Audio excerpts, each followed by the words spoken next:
povo acabou de chegar, você não sabe nem quem eles são de verdade. O primeiro a gente tinha feito, né, o CRO, tem uns 3, 4 anos, né? E esse foi uma conversa que eu tive com a Valkyria, né? E a gente teve essa ideia de retomar o personagem, que é tão forte, né? Um personagem que você faz personagens assim, icônicos. Eu estava gravando a novela No Sertão ano passado, com o Fernando Carvalho, de bigode. E aí os caras lá na Paraíba, no interior, oh, CRO aí, então tem uma coisa, né?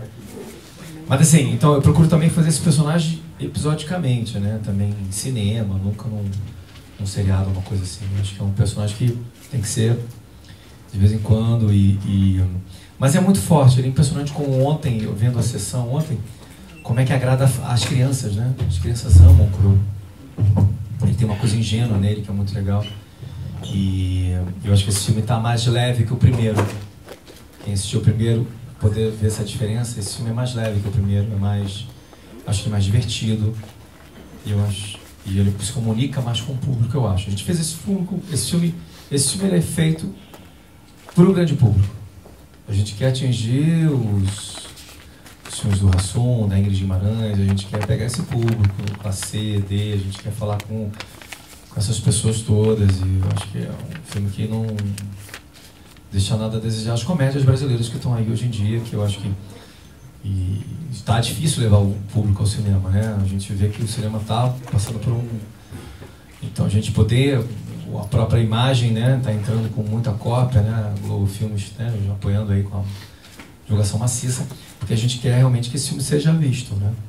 E para isso a gente uniu, aí respondendo um pouco a tua pergunta, eu tive essa ideia de reunir as bichas icônicas, que era o Ferdinando e o Luiz Miranda, fazendo o pai do Lázaro. Ele fazia a mãe do Lázaro Ramos numa novela chamada Geração Brasil. O personagem que ele trouxe da Terça Insana. E o seu peru, né, também. Ia ter o Félix também, mas não pôde por outros motivos. Mas enfim, esses icônicos. Então, o Chá das Bichas. E aí a gente até tem uma ideia de fazer depois uma sequência. Tudo e trouxe essa estrela, que é o Jeff, que é maravilhoso. Que ontem já tinham 50 fãs dele lá. Hoje já tem 70 fãs dele. Oh, meu Deus.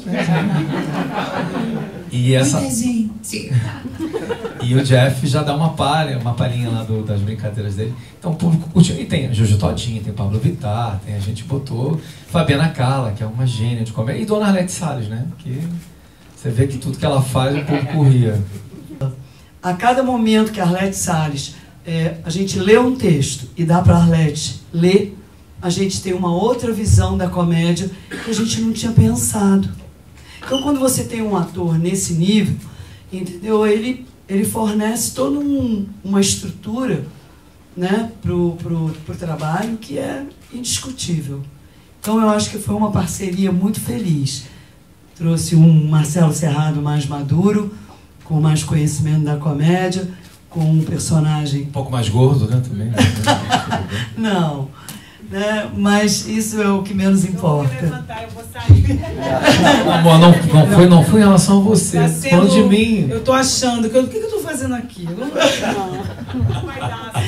Aí, cercado dessa gama de bons comediantes, né?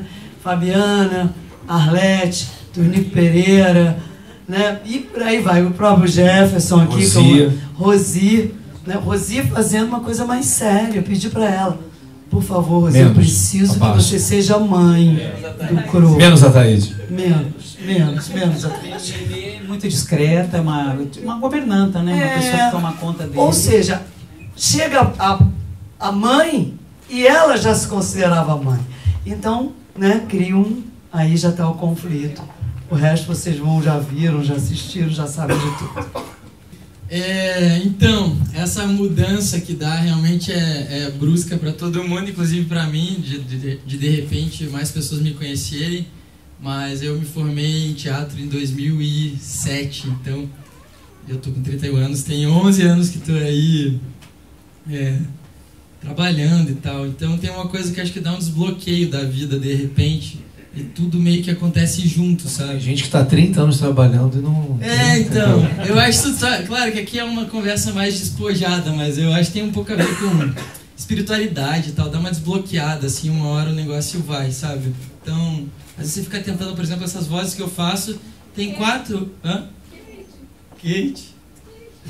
Então, por exemplo, a Kate, faço há 4 anos no meu Instagram, e aí, de repente, as pessoas descobrem, então tem uma coisa que parece que a vida faz assim, olha aí o que tem aí guardado. Então, pra mim tá sendo legal isso, tá? O Cro, Porta dos Fundos, meu monólogo, fiz outro filme agora do Murilo Benício, Pérola também.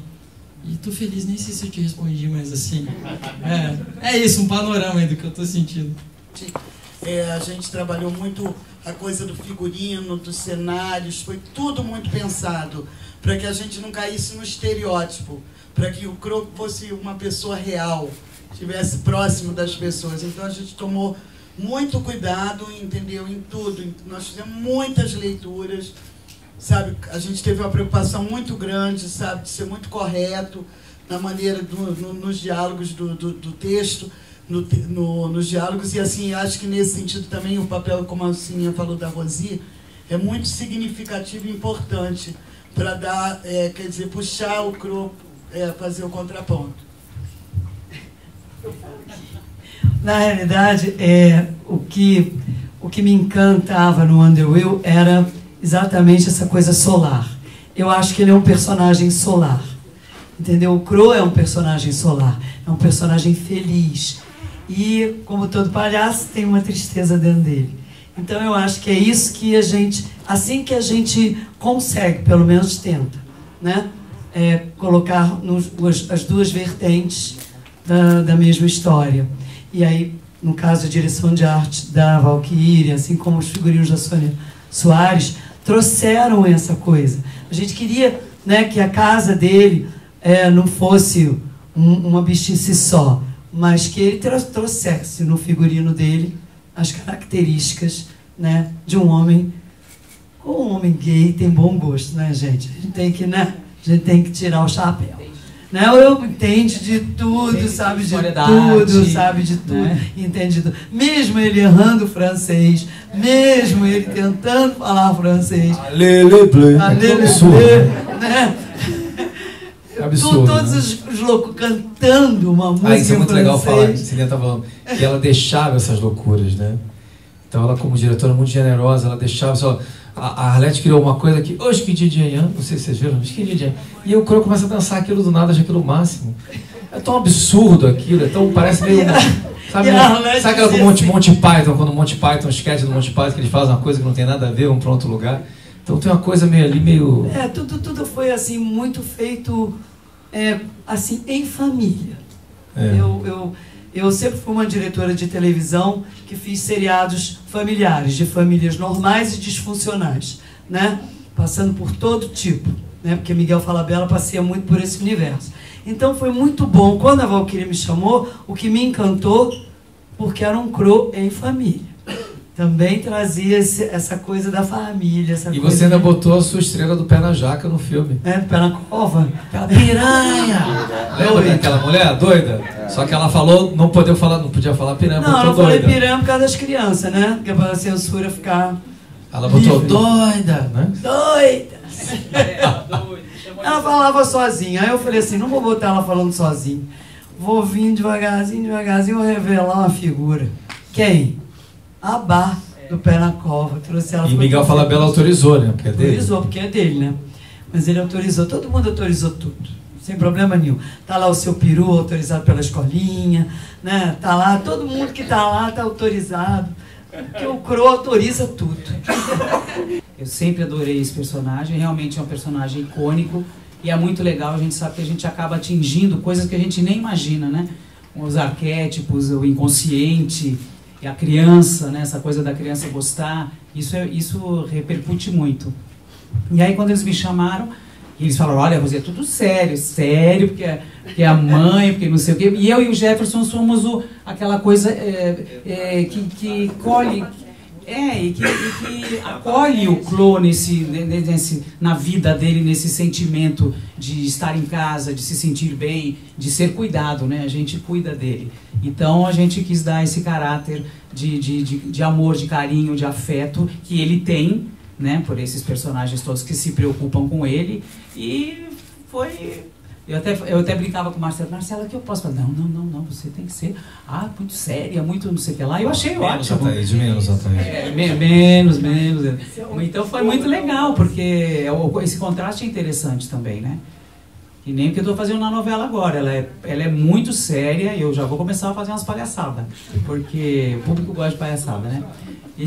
Mas eu quero manter a história. Então eu acho que a minha história nesse filme era esse mesmo. Né? Da seriedade, de carinho e de ser uma mãe para ele, né? Porque a mãe que chegou é uma mãe, uma trambiqueira, né?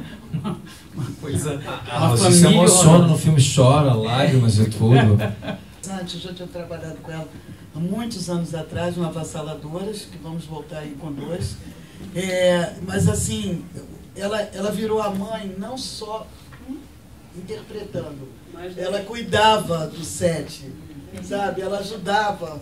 Quando tinha aquele bando de loucos se mexendo naquela casa, ela cuidava das coisas para não deixar derrubar tudo, sabe? Era o tempo todo preocupada. Eu me chamo assessor da estiva, porque a gente faz teatro, carrega extintor, levanta cenário, né, acorda às 7 horas da... É porque o povo vê as coisas, só vê glamour, né? Eles não veem o trabalho que aquilo dá, né? Então a gente antigamente fazia 8 espetáculos por dia, fazia debate, ia para as faculdades, supletivos, para essa tal de formação de público, que a gente já faz há 850 anos, não tem novidade nenhuma, a gente já faz, né Sininha? Nossa! Há 500 anos que a gente faz formação de público. Mas é muito legal, porque a gente acordava muito cedo, pegava os canos lá ia lá para Santo André, Santo Amaro, estudava, a gente ensaiava em Ribeirão Pires, pegava trem para ensaiar. Era um esforço grande, né, Sininha? Ensaiava 8 meses... E as pessoas que estão de fora, elas não têm, não só no teatro, acho que todas as profissões têm esse backstage. E que eu gosto muito de bastidor, eu acho muito legal tudo que acontece nos bastidores, os making-offs, né? Eu acho muito bacana. Nós fizemos um making-off bacana, né?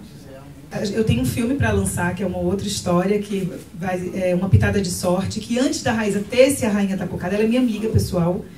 E antes de acontecer essa coisa dela virar a Rainha da Cocada, dela ter um programa, ela morava em Nova York e ela fez o MasterChef. Isso me chamou a atenção muito, porque eu me achava parecida um pouquinho com ela.